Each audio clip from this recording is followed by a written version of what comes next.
sakartu rabbi wa rabbi yufi. abonné leen tey aimé tey partagé vidéo yi.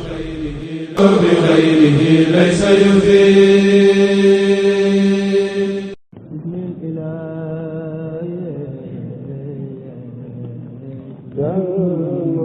asalaamaaleykum mbokk yi, tey la ajjuma ñetti fan ci Dul Qiyada muy weeru diggi tabaski di fukkeelu weer ak benn ci atum junni ak ñeenti téeméer ak ñeent fukk ak juróom benn ci gàddaay yonent bi sallallahu alayhi wa sallam, dëppoo ñaari fan ci weeru mee ci atum ñaari junni ak ñaar fukk ak juróom. ñetti fan dafa bokk ci lim yu fàtte yi kon tey ci ajjuma ja rafetul. ajjuma ju nekk sopp nañu ko ca bëri julli ci yonent bi sallallahu alayhi wa sallam ak ko ci jàng suuratul Kahf. ñaanu bés bi: yow yàlla, maa ngi lay ñaan nga musal ma ci seytaane mi nga dàq ci sa yërmande. allahumma inni a'udhu bika min ash-shaytaani rajim. allahumma inni a'udhu bika min ash-shaytaani rajim. xadiisu bis bi: yonent bi sallallahu alayhi wa sallam nee na, ragalal ñaanu ku ñu tooñ, ndax amul genn kiiraay guy dox digganteem ak yàlla.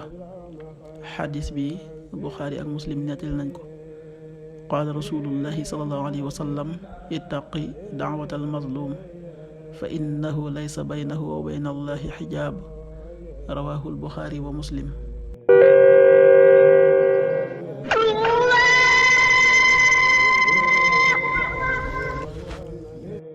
waxtu julli yi: suba waxtam dana tàbbi 5h30, juróomi waxtu yu tegal fanweeri simili. tisbaar 13h31, benn waxtu bu tegal fanweeri simili ak benn. takkusaan 16h31, ñeenti waxtu yu tegal fanweeri simili ak benn. timis 19h25, juróom-ñaari waxtu yu tegal ñaar fukki simili ak juróom. gee 20h36, juróom-ñetti waxtu yu tegal fanweeri simili ak juróom benn. loolu mooy waxtu julli yi ci Touba ak li ko wër. bu fekkee nekkoo Touba, soo ko féetee penku ñaar fukk ak juróom-ñaari kilomètre ju ne wàññil benn simili. soo ko féetee sowwu ñaar fukk ak juróom-ñaari kilomètre ju ne yokkal benn simili. soo ko féetee Saalum wala Gànnaar, téeméeri kilomètre ju ne yokkal benn simili. jant bi dana fenk 6h45, juróom benn waxtu yu tegal ñeent fukki simili ak juróom. di so 19h21, juróom-ñaari waxtu yu tegal ñaar fukki simili ak benn. yàlla nanu yàlla nangul te nangul leen, amin.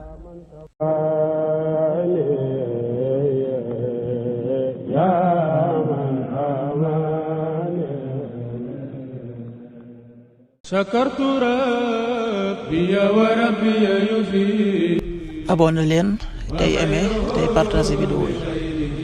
bi xayrihi laysa yufi.